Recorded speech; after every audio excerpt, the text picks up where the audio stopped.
juga tempat ini. Masuklah semuanya, silakan masuk dan duduk. Tempat ini lumayan. Iya, sangat sunyi. Puji Tuhan. Ayo semuanya, silakan duduk. Silakan duduk. Mari. Yang ini? Itu benar. Iya. Iya. Iya, benar. Semoga. Iya, semoga saja. Iya. Saudari Chen, saudari Su, Iya. aku punya pertanyaan. Silakan. Kita percaya kepada Tuhan Yesus Kristus karena yang tertulis dalam Alkitab dan pekerjaan Roh Kudus. Karena Tuhan Yesus disalibkan untuk menembus manusia dan menanggung dosa kita. Itu sebabnya kami menerima bahwa Tuhan Yesus adalah Putra Tuhan, bahwa dialah Kristus. Amin. Sesudah mendengar persekutuan dan kesaksian kalian beberapa hari ini, kami tahu dalam hati bahwa di akhir zaman Tuhan sudah kembali dalam rupa manusia sebagai anak manusia untuk melakukan pekerjaan penghakiman. Ini sepenuhnya sejalan dengan Alkitab. Puji Tuhan. Puji Tuhan. Puji Tuhan. Puji Tuhan. Sebelumnya, kami tidak mengerti kebenaran inkarnasi Tuhan. Kami begitu saja mempercayai dusta dan kepalsuan iblis PKT dan pejabat keagamaan. Iya. Kami memandang Tuhan yang Maha Kuasa sebagai orang biasa belaka. Iya. Kami tidak pernah mencari atau menyelidiki pekerjaannya pada akhir zaman. Apa yang ingin kuselidiki sekarang adalah, apa inkarnasi itu sebenarnya? Bagaimana kalian bisa yakin bahwa Tuhan yang Maha Kuasa adalah Tuhan dalam rupa manusia? Ini kebenaran yang sangat mendesak untuk kami pahami. Iya benar.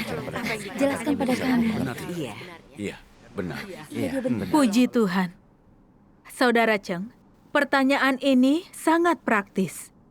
Sekalipun orang percaya tahu bahwa Tuhan Yesus adalah Tuhan dalam rupa manusia.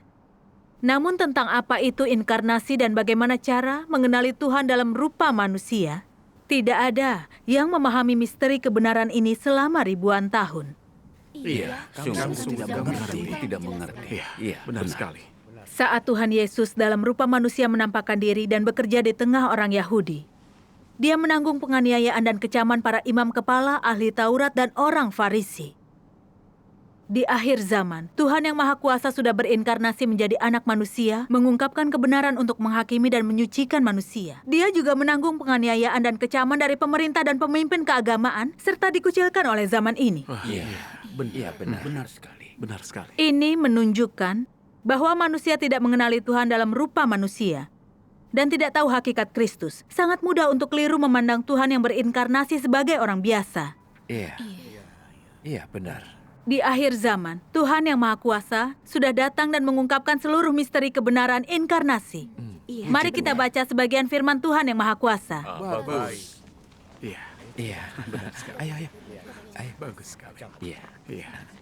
Mari kita baca. Tuhan yang Maha Kuasa berkata, makna dari inkarnasi adalah bahwa Tuhan menampakkan diri dalam daging dan Dia datang untuk bekerja di antara manusia ciptaannya dalam rupa manusia. Jadi, agar Tuhan berinkarnasi, pertama-tama Dia harus menjadi daging. Daging dengan wujud manusia normal. Hal ini setidaknya harus benar. Faktanya, implikasi dari inkarnasi Tuhan adalah bahwa Tuhan hidup dan bekerja dalam daging. Tuhan di dalam hakikatnya menjadi daging, menjadi seorang manusia. Kristus dengan kemanusiaannya yang normal adalah daging tempat roh diwujudkan, yang memiliki kemanusiaan yang normal, akal sehat, serta pikiran manusia.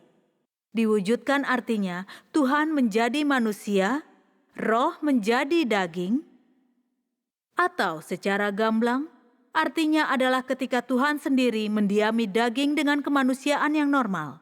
Dan melalui itu Ia mengekspresikan pekerjaan ilahinya.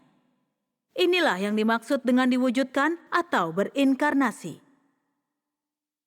Tuhan yang berinkarnasi disebut Kristus. Dan Kristus adalah daging yang dikenakan oleh Roh Tuhan. Daging ini tidak seperti manusia manapun yang terbuat dari daging. Perbedaan ini dikarenakan Kristus bukanlah daging dan darah, melainkan inkarnasi roh. Ia memiliki kemanusiaan yang normal sekaligus keilahian yang lengkap. Keilahiannya tidak dimiliki oleh manusia manapun. Kemanusiaannya yang normal menunjang semua kegiatan normalnya dalam daging. Sementara keilahiannya melaksanakan pekerjaan Tuhan sendiri. Amin. Puji Tuhan. Saudara Cheng, bacalah bagian berikutnya. Baiklah.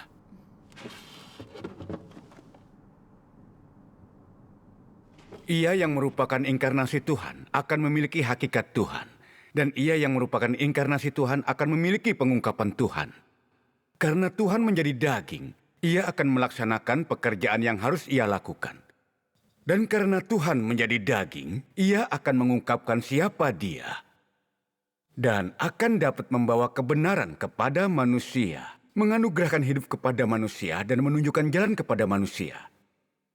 Daging yang tidak membawa hakikat Tuhan, tentu bukan Tuhan yang berinkarnasi. Hal ini tidak diragukan lagi. Untuk menyelidiki apakah daging itu adalah daging inkarnasi Tuhan, manusia harus menentukannya dari watak yang ia ungkapkan dan perkataan yang ia ucapkan. Artinya, apakah itu daging inkarnasi Tuhan atau bukan? Dan apakah itu jalan kebenaran atau bukan? Harus dinilai dari hakikatnya. Jadi, untuk menentukan apakah itu daging Tuhan yang berinkarnasi, kuncinya dengan memperhatikan hakikatnya. Pekerjaannya, perkataannya, wataknya, dan banyak lagi. Bukan penampilan luarnya. Amin. Akhirnya kami jadi mulai mengerti. Saudara-saudari, apa hal ini jelas sesudah membaca firman Tuhan yang Maha Kuasa? Iya, benar. Tuhan yang berinkarnasi adalah roh Tuhan yang menjadi daging. Menjadi orang biasa dengan mengambil rupa manusia, menampakkan diri dan bekerja di tengah manusia. Singkatnya, inilah roh Tuhan yang mengenakan tubuh dan menjadi manusia. Dari luar, dia tampak seperti orang biasa yang normal, tidak agung atau luar biasa. Dan dia makan, berpakaian, tinggal dan bepergian sama seperti orang biasa. Interaksinya dengan orang lain sangat praktis. Dia tinggal di tengah manusia. Tidak ada yang bisa melihat bahwa dialah Tuhan yang berinkarnasi. Mata manusia tidak dapat melihat bahwa Kristus memiliki esensi roh Tuhan yang ilahi. Orang hanya bisa melihat bahwa Kristus sanggup mengungkapkan kebenaran dan membukakan misteri dimanapun kapanpun. Dia dapat bicara kepada manusia, mengungkapkan watak benar kemahakuasaan dan hikmat Tuhan. Puji Tuhan. Puji Tuhan. Kristus dapat melakukan pekerjaan menebus dan menyelamatkan manusia. Dan firman-Nya dapat memimpin seluruh umat manusia. Pada akhirnya, pekerjaan dan firman Kristus mampu menyelesaikan segala sesuatu. Jadi, pekerjaan dan firman-Nya adalah hal-hal yang tidak mampu dimiliki atau dicapai manusia manapun. Iya, benar. Iya, Memang betul begitu. benar. Kristus mengungkapkan kebenaran dan melakukan pekerjaan Tuhan dengan kemanusiaan yang biasa. Orang hanya melihat manusia biasa yang bicara dan melakukan berbagai hal. Sangat praktis, sangat tulen. Tapi, kita dapat memastikan dari pekerjaan dan firman-Nya bahwa anak manusia yang biasa dan normal ini adalah Tuhan dalam rupa manusia, yaitu Kristus. Amin. Amin. Iya, benar sekali. Sama seperti Tuhan Yesus yang berinkarnasi, Dia tampak seperti orang biasa. Tetapi Dia mampu mengungkapkan kebenaran dimanapun kapanpun untuk membekali dan menggembalakan manusia untuk menyelesaikan kesulitan nyata mereka. Tuhan Yesus memberi manusia jalan pertobatan. Dia mampu melakukan pekerjaan penebusan dan mengampuni dosa manusia.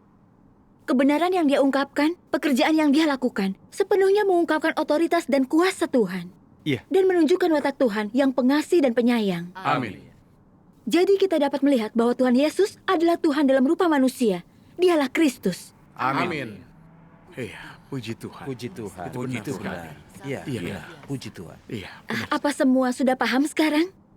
Untuk memastikan bahwa seseorang adalah Tuhan dalam rupa manusia, yaitu Kristus. Yang terpenting adalah mencari tahu dan menyelidiki pekerjaan dan firman-Nya. Jika dia dapat mengungkapkan kebenaran dan watak Tuhan dan melakukan pekerjaan Tuhan, maka dialah Tuhan dalam rupa manusia. Dialah Kristus. Amin. Puji Tuhan. Persekutuan ini menjadikannya jauh lebih jelas.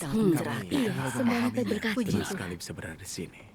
Kita semua membaca banyak firman Tuhan yang Maha Kuasa saat menyelidiki pekerjaannya dan memahami banyak misteri kebenaran melalui persekutuan lalu menerima Tuhan yang Maha Kuasa. Firman yang disampaikan Tuhan yang Maha Kuasa telah mengungkapkan tujuan dan misteri pengelolaan Tuhan atas manusia, menyingkapkan betapa iblis sudah merusak manusia. Cara Tuhan menyelamatkan manusia langkah demi langkah. Cara Tuhan membentuk pemenang dalam pekerjaan penghakimannya di akhir zaman, kisah dalam Alkitab, misteri penampakan dan pekerjaan Tuhan dalam rupa manusia. Caranya memilah manusia sesuai jenisnya. Caranya menentukan kesudahan dan tempat tujuan setiap orang. Cara kerajaan Kristus direalisasikan di bumi dan banyak lagi. Iya. Dalam mengungkapkan seluruh kebenaran untuk menyucikan dan menyelamatkan umat manusia, Tuhan yang Maha Kuasa menghakimi dan menyingkapkan sifat dan watak jahat orang yang menentang Tuhan. Kita mengalami penghakiman dan hajaran dari firman Tuhan dan menyadari betapa dalam kita sudah dirusak iblis. Kita memiliki sifat congkak dan tidak mau tunduk pada siapapun. Kita sangat mementingkan diri sendiri. Iya. Cara kita hidup dan apa yang kita tunjukkan tidak ada bedanya dengan iblis. Selama beberapa tahun jadi pemimpin gereja, aku selalu mencela orang dari posisiku yang lebih tinggi. Aku merasa memahami Alkitab dan mampu mengorbankan segalanya demi bekerja bagi Tuhan. Jadi aku jauh lebih baik dari orang lain. Sehebat apapun kekuatan, pengalaman bagus atau kesaksian mereka, aku meremehkannya. Aku bukan saja sombong, namun juga egois dan licik. Segala yang kulakukan hanya demi nama dan statusku sendiri.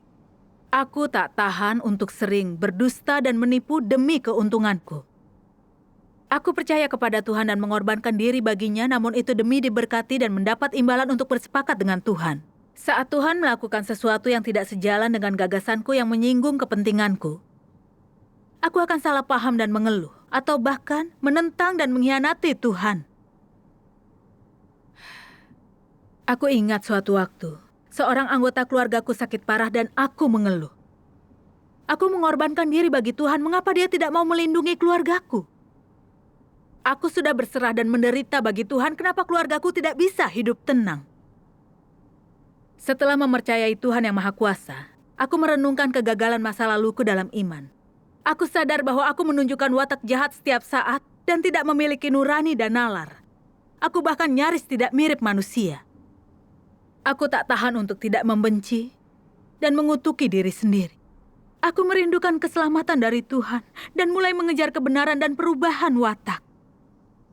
Dengan menerima penghakiman dan hajaran Tuhan, kami sungguh mengalami watak kebenaran Tuhan yang tidak boleh dilanggar, kesuciannya yang tidak boleh dinodai. Amin.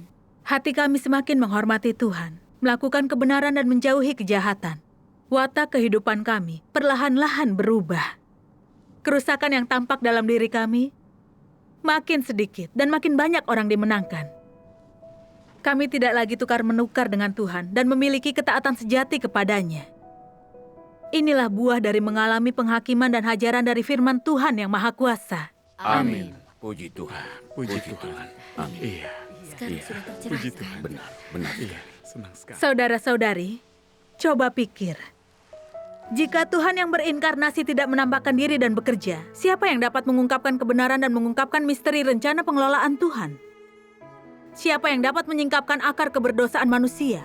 Siapa yang dapat melakukan pekerjaan penghakiman Tuhan di akhir zaman? Iya. Jika bukan karena penampakan dan pekerjaan Tuhan yang berinkarnasi, siapa yang dapat menyucikan dan menyelamatkan manusia? Tidak ada yang bisa. Siapa yang dapat menunjukkan kepada manusia watak Tuhan yang suci dan benar yang tidak boleh dilanggar? Hanya Tuhan yang berinkarnasi yang bisa. Iya, tidak ada orang lain mampu melakukan ini. Itu benar.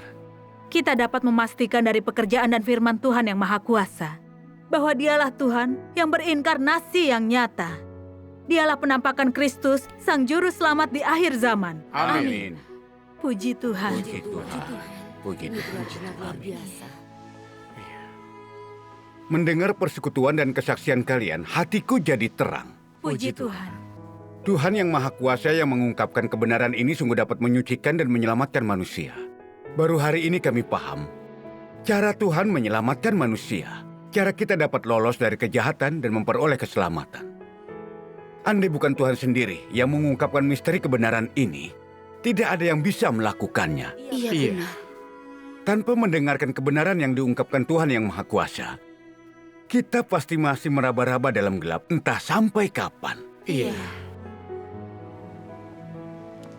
Hari ini, akhirnya kita mendengar suara Tuhan.